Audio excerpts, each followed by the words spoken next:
डाली गोटे एमती जिनस जोटा प्रायतः समस्त घरे प्रत्येक दिन बनी थाए किंतु थरे आपण माने एई प्रोसेस रे डाली बनाई देखंतु तो आपण मानकू बहुत पसंद आसीबो। आउ सबुठो खास जिनस होची एई डाली को बनेबा पई मात्र 5 रु 10 मिनिट समय लागिबो।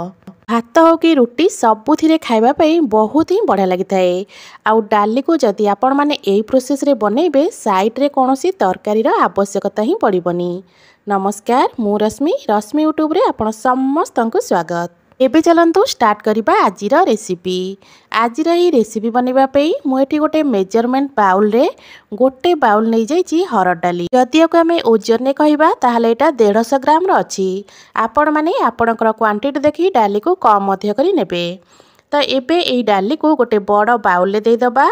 एथिरे अल्प पानी देई डाली को पाखापाखि 4 रु 5 थर भलिया भल से मक्ची केना धोई नबा। आजिर ही रेसिपी वीडियो को आपण माने को जगारू देखुचंती कमेंट करी निश्चय जणेबे, जहा फल कि मु मध्य आपण मानकू धन्यवाद जणै परिबी। तो एठी देखि परथिबे डाली को धोइला बेले ऊपर गोटे धला धला पानी परिका आसुची। सेई पानीटा क्लीन हुआ पर्यंत आमे डाली को धोइबा। तो ये देखिपे डाली को 3-4 थर धोई सारा पर डालीर पानी पूरा सफा हो जाइए। एबे आमे गोटे प्रेशर कुकर नहीं जिबा। धोईकी रखिथिबा डाली को एबे प्रेशर कुकर रे दे दबा। डाली को देला बळे डाली को एमिति छाणी के ना देबे। बिल्कुल भी पानी सहित डाली को आमे ऐड करबानी। एमिति डाली को छाणी के ना सबु जाक डाली को एठी मु देई देउची। डाली को देई सारा पर एठी आमे अलका सामग्री सबु ऐड करबा। तो ये देखिपे सबुजाक डाली को दे सारा पर मुझे दे दूची पियाज। गोटे बड़ साइज रो पियाज को एमती छोट छोट खंडर काटी नहीं। एबे पियाज को ये देदबा।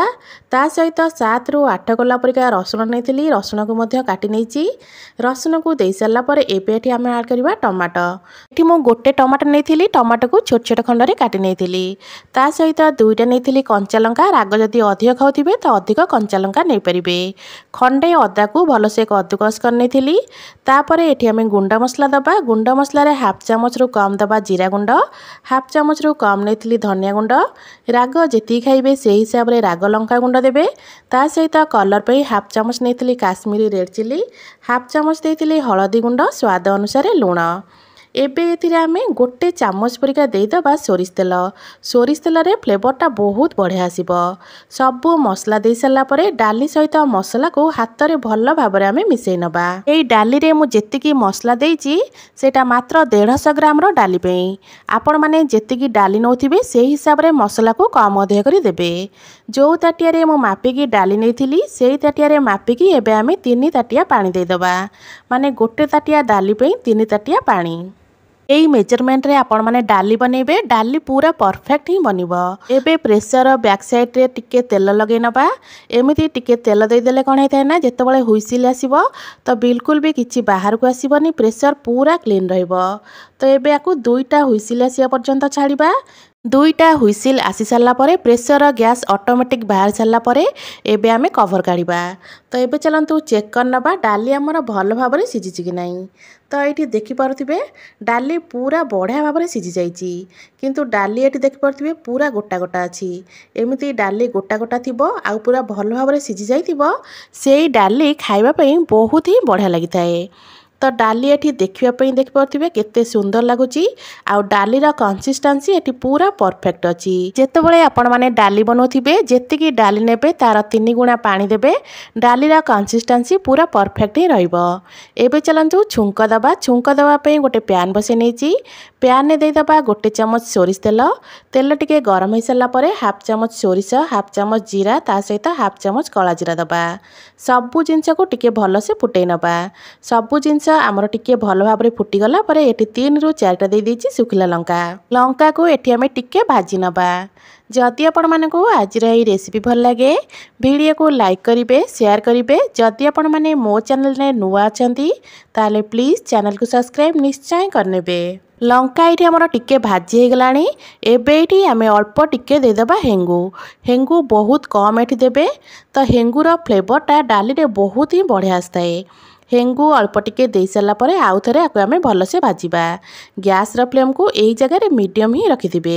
मीडियम फ्लेम रे आम लंका सोरिष जीरा को भलसे भाजवा। पाखापाखि 1 ରୁ 2 मिनिट आपको एमती मु भाजी नहीं तो देखिपे सबू जिनस ये आमर पूरा बढ़िया भाव में भाजीगला। एमती सबू जिनस भलसे भाजीगला सिझेकी रखि डाली को ये आम आड करवा। डाली को जितेबाला आपण मैंने देवे ना डाली को दे सारापर सांगे सांगे ताको आम कभर करदे। कभर करके पाखापाखि 1 मिनिट पर्यंत एमती ही छाड़ा। 1 मिनिट पर एबे चलतु कभर काढ़ा।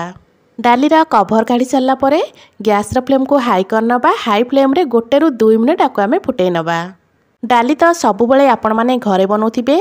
थरे यही प्रोसेस रे डाली बनैकी देखंतु तो देखिबे आपण मानकु एई डाली खाइबा पई बहुत ही भल लागिबो।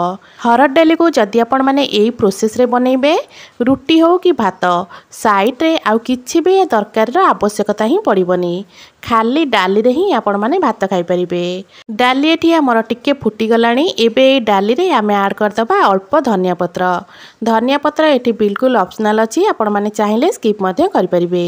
धनिया पत्र दे साला परे आकु आउ थरे मु टिके गोळै नउची। तो एठी हमर प्रस्तुत हो गला सुपर टेस्टी मसला हरड डाली।